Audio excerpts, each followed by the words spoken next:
वाहिगुरु जी का खालसा वाहिगुरु जी की फतेह। हमारा चैनल बिल्कुल सत्य घटनाओं पर आधारित है। इसमें जो भी घटना का वर्णन किया है वह 100% सच्ची घटनाओं पर आधारित होती है और गुरु प्यारों द्वारा, गुरु सिखों द्वारा जो है बताई गई घटनाओं पर आधारित होती है। हमारे चैनल का मकसद जो है वो ज़्यादा से ज़्यादा लोगों को गुरु के साथ जोड़ना है, श्री गुरु ग्रंथ साहिब के साथ जोड़ना है।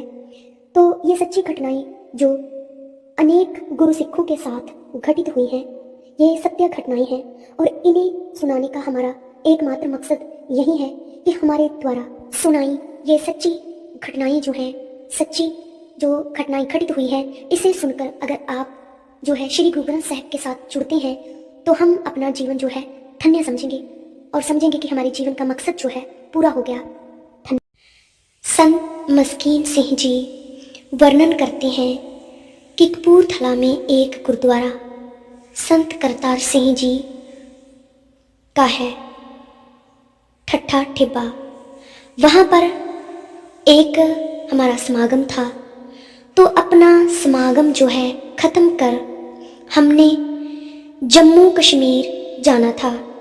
जब हम जाने लगे तो एक बुज़ुर्ग जो मैंने बरगद के पेड़ के नीचे बैठा देखा, कई दिनों से वहीं बरगद के पेड़ के नीचे बैठा रहता था। मैं यूं ही उसको रोज़ उस पेड़ के नीचे बैठा हुआ देखता था।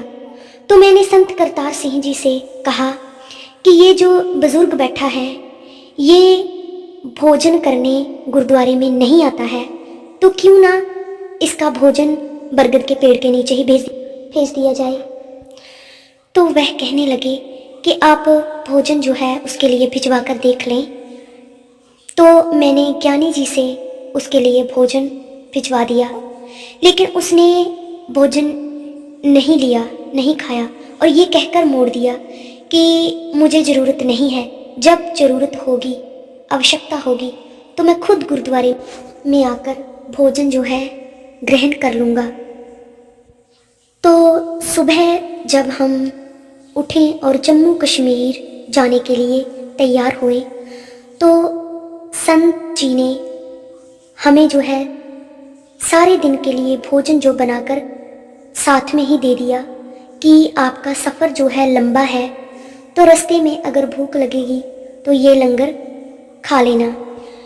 तो जब हम गाड़ी में बैठकर निकलने लगे तो वह साधु दौड़कर हमारी गाड़ी के आगे आकर रुक गया और कहने लगा कि मस्कीन जी मैंने भी आपके साथ जाना है।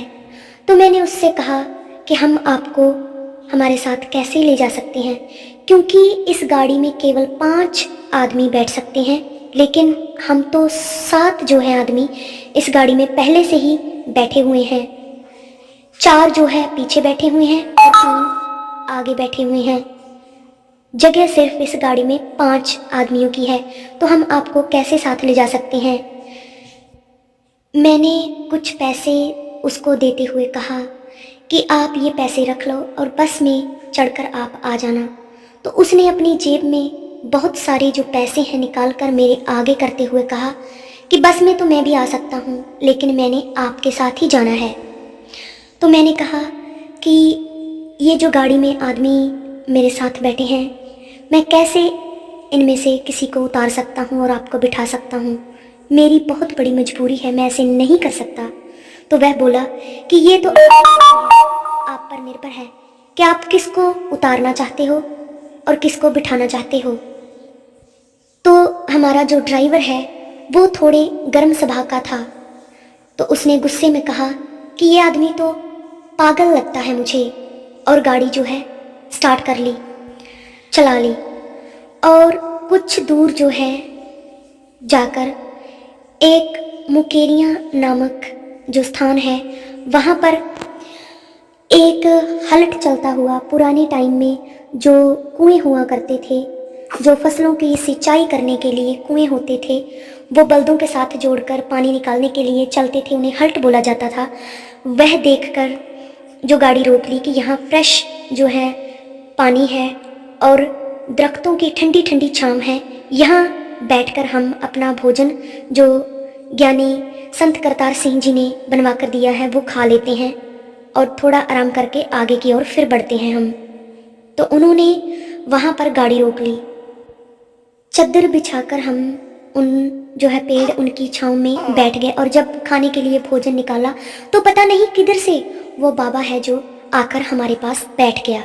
तो सभी उस बाबा को देखकर डर गए कि ये कहाँ से आ गए, इन्हें तो हम वहीं पीछे छोड़ आए थे, तो ये कहाँ से आ गए यहाँ।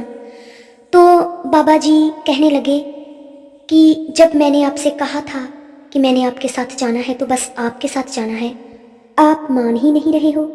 मैंने तो जम्मू आपके साथ ही जाना है, आगे श्रीनगर भी आपके साथ ही जाना है, जब कह दिया तो जाना है।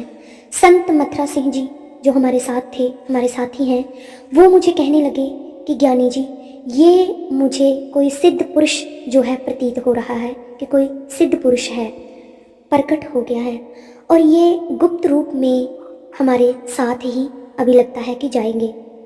तो जब मैंने संत करतार सिंह जी से उसके बारे में बात की कि ऐसे ऐसे ये जो बुज़ुर्ग थे, साधु थे, हमारे साथ जो है गुप्त रूप में चले गए, तो उन्होंने बताया कि हाँ ये सिद्ध पुरुष है, गुप्त हो जाना फिर प्रगट हो जाना, जैसे अलोप हो जाना और प्रगट हो जाना, इसके पास रिद्धियाँ सिद्धियाँ हैं।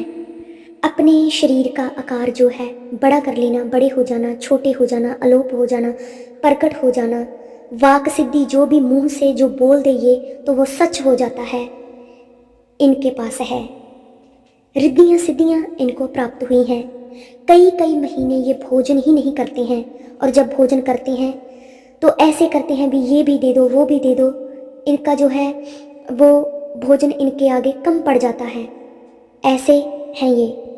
गुरबानी में भी इन सिद्ध पुरुषों के बारे में जो है जिक्र गुरुजी ने किया है कि ये एक परमाणु से भी जो है छोटे आकार जो है धारण कर सकते हैं और पल भर में कहीं से कहीं भी जा सकते हैं।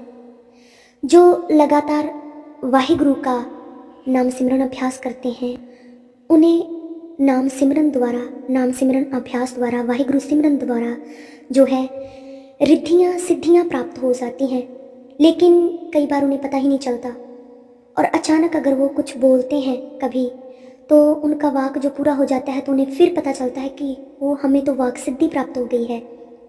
लेकिन कई जो सिमरन करने वाले हैं, साधु संत होते हैं, वो इन्हीं रिद्धियों सिद्धियों में आकर अटक जाते हैं, दुनिया उनके पीछे लग जाती है। लेकिन इसके आगे जो इन रिद्धियों सिद्धियों पर नहीं अटकता और इससे आगे जो जाता है वो मुक्ति प्राप्त कर लेता है, परमात्मा का ही रूप हो जाता है। और इसके उलट रिद्धियों सिद्धियों में ही उलझ कर रह जाने वाले जो कई साधु होते हैं वो उनकी मुक्ति नहीं होती, वो इनमें ही फंस कर रह जाते हैं। तो ऐसे नाम सिमरन द्वारा हम कई दुख रोग जो है दूर कर सकते हैं, प्रभु मिलाप हो सकता है। तो नाम सिमरन की गुरबानी में बहुत ही महिमा जो है बताई गई है।